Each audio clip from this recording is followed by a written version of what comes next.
आज हम इस वीडियो में बात करने वाले हैं कि आखिर जंकुक की ड्रीम गर्ल कैसी होगी। क्या आज भी उनके दिल में आयु के लिए वही फीलिंग्स हैं जो पहले हुआ करती थी, या फिर टाइम के साथ जंकुक की सोच, उनकी पसंद और उनका आइडियल टाइप पूरी तरीके से बदल चुका है। और सच बोलूँ तो ये टॉपिक सिर्फ फन नहीं बल्कि काफ़ी इंटरेस्टिंग भी है, क्योंकि अगर आप पुराने इंटरव्यूज़ और आज के जंकुक को कंपेयर करो तो आपको बहुत बड़ा फ़र्क देखने को मिलता है। तो वीडियो के एंड तक ज़रूर देखना अगर आप एक रियल आर्मी हो, क्योंकि हम बात करेंगे पुराने जंकुक की, उनके क्रशेस की, आयु कनेक्शन की, और साथ ही ये भी समझेंगे कि आज के टाइम पर जंकुक किस तरह की पर्सनालिटी को पसंद कर सकते हैं। सबसे पहले अगर आप पुराने टाइम की बात करो तो जब बीटीएस अपनी शुरुआती दौर में थे, तब जंकुक बहुत ही शाय और इंट्रोवर्ट टाइप के इंसान माने जाते थे। कैमरे के सामने भी वो काफ़ी कम बोलते थे, और जब भी उन्हें रिलेशनशिप या ड्रीम गर्ल के बारे में पूछा जाता था तो वो शर्माने लगते थे और फिर बहुत ही छोटी सी बात बोलकर निकल जाते थे। लेकिन एक चीज़ जो उन्होंने कई बार कही थी वो उनका आयु के लिए एडमायरेशन था। अगर आप पुराने इंटरव्यूज़ देखोगे तो जंकुक कई बार ये बता चुके हैं कि वो आयु के बहुत बड़े फैन बॉय थे। इतना ही नहीं, वो कॉन्सर्ट्स में भी गए थे आयु की, उनके गाने सुने थे, एंड उनकी लाइफ की फर्स्ट जो सीडी थी वो उन्होंने आयु के गाने की खरीदी थी। और ऑनेस्टली उस टाइम पर ये चीज़ बहुत क्यूट लगती थी, क्योंकि जंकुक खुद भी काफ़ी यंग थे एंड आयु उनकी ड्रीम गर्ल थी। वो कहते थे कि आयु जैसी ही कोई लड़की उन्हें अपने लाइफ में चाहिए। इमेजिन करो, एक इंटरनेशनल स्टार बनने वाला लड़का जो खुद करोड़ों लोगों का क्रश बनने वाला था, वो खुद किसी और सेलिब्रिटी का फैन बॉय था। एंड क्योंकि जंकुक हमेशा से ऐसी ही पर्सनालिटी के रहते थे, तो बहुत सारे टैलेंटेड लोग जो होते हैं वो हम्बल होते हैं, अपनी खुद की आइडेंटिटी रखते हैं। सो उन्हें ऐसी ही लड़की चाहिए थी जो ऑनेस्टली आयु की तरह हो। टेक्निकली देखा तो उन्होंने कभी ये नहीं बोला कि वो आयु से शादी करना चाहते हैं। अब बहुत सारे लोग ये सवाल पूछते हैं कि क्या सच में आयु जंकुक की ड्रीम गर्ल थी। तो देखो, जंकुक ने ये कहा था कि वो आयु को एडमायर करते हैं। जिस तरीके से वो आयु के बारे में बात करते हैं उससे ही साफ समझ जाता था कि आयु उनके आइडियल टाइप के काफ़ी करीब थी। ऐसा नहीं था कि जंकुक आयु को ही पसंद करते थे या उससे ही शादी करना चाहते थे। अब थोड़ा आगे बढ़ते हैं, और समय के साथ जंकुक भी काफ़ी बदल चुके हैं। पहले वाले जंकुक और आज के जंकुक में ज़मीन आसमान का फ़र्क है। पहले वो बहुत रिजर्व थे और अब वो बहुत कॉन्फिडेंट हैं। पहले वो एक्सप्रेसिव नहीं थे एंड अब वो हैं, अपनी फीलिंग्स को ओपनली शेयर करते हैं। एंड इसी वजह से आज अगर हम बात करें उनके ड्रीम गर्ल की तो शायद सिर्फ लुक्स पर बेस नहीं होगी। मुझे लगता है कि आज के जंकुक को ऐसी लड़की पसंद आएगी जो मेंटली अंडरस्टैंड करे चीज़ों को, जो सोचे समझे, हर कदम पर जंकुक का साथ दे।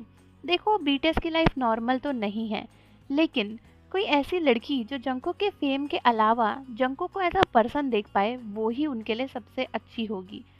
इतने सारे कैमरा, हर कनेक्शन पे जजमेंट, हर छोटी बात पे कंट्रोवर्सी, तो ऐसे में किसी भी रिलेशनशिप को सरवाइव करना बहुत मुश्किल हो जाता है। एंड जंकुक ने रिसेंट लाइव में ये कहा था कि उन्हें इमोशनली मैच्योर लोग पसंद हैं। वो छोटी छोटी चीज़ों में खुशियाँ ढूंढते हैं, जैसे कि कभी कभी लेट नाइट गाने गाकर आर्मीज के साथ लाइव कर लेना ही उन्हें खुशी देता है। और ऑनेस्टली यही चीज़ सबसे ज़्यादा इम्पोर्टेंट होती है, कि कोई ऐसा इंसान लाइफ में हो जिसके साथ आपको खुशी हो, प्रेशर फील ना हो। स्पेशली किसी ऐसे इंसान के लिए जिसने अपनी टीनेज लाइफ से लेकर अडल्टहुड तक ऑलमोस्ट पूरा कैमरे के सामने बिताया हो। तो अब वापस आते हैं आयु वाले टॉपिक पर कि क्या आज भी आयु जंकुक को पसंद करते हैं। देखो, एडमायरेशन और क्रश में फ़र्क होता है। मुझे लगता है कि आज भी जंकुक आयु को बहुत रिस्पेक्ट करते होंगे, क्योंकि आयु इंडस्ट्री में काफ़ी रिस्पेक्टेड आर्टिस्ट हैं। उन्होंने अपने करियर में बहुत कुछ अचीव किया है और वो काफ़ी ग्रेसफुल पर्सनैलिटी भी हैं। लेकिन क्या आज भी जंकुक वही फ़ैन बॉय वाला क्रश है? शायद उतना नहीं, क्योंकि इंसान ग्रो करता है, अपनी पसंद बदलती है, उसका माइंडसेट बदलता है। और जंकुक तो पिछले कुछ सालों में बहुत मैच्योर हुए हैं।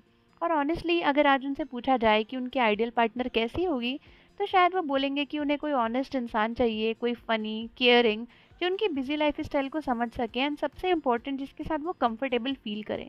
एंड इसीलिए शायद जंकुक ने एक बार ये भी कहा था कि उन्हें कोई ऐसी लड़की चाहिए जो बीटीएस को जानती ही ना हो। बिकॉज जंकुक या फिर किसी भी बीटीएस मेंबर के लोग आधे फैन इसीलिए हैं बिकॉज वो इतने फेमस हैं, इतना फेम है, अच्छे दिखते हैं। तो जंकुक इसीलिए शायद कोई ऐसी लड़की चाहते हैं जो फेम के अलावा, उनके सक्सेस के अलावा ऐसा पर्सन उनसे प्यार करे, उनके पैसे से नहीं। उन्होंने कई बार बताया कि उन्हें वो लोग पसंद है जो काम को लेकर पैशनेट होते हैं। तो चांसेस है कि उनकी ड्रीम गर्ल भी कोई ऐसी ही इंसान होगी जो अपने करियर को लेकर सीरियस होगी। और ऑनेस्टली अगर हम आयु को फिर से यहाँ कनेक्ट करें तो ये सिमिलैरिटी शायद जंकुक को उनके अंदर पसंद आती थी। क्योंकि आयु सिर्फ ब्यूटीफुल ही नहीं थी बल्कि बेहद टैलेंटेड है, सिंगर हैं, सॉन्ग राइटर हैं, एक्ट्रेस हैं। सबसे बड़ी बात, उन्होंने अपने दम पर इंडस्ट्री में अपनी जगह बनाई है। लेकिन अभी देखा जाए तो जंगकुक आयु से इतना ऑब्सेस्ड शायद अब नहीं होंगे। एंड ये चेंज एक्चुअली मैच्योरिटी दिखाता है।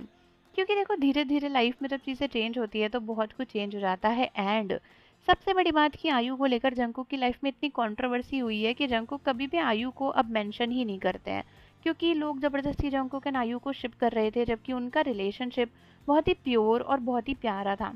तो अगर आज उनकी ड्रीम गर्ल की बात करें तो मुझे लगता है कि उन्हें कोई जेन्युइन पार्टनर चाहिए होगा।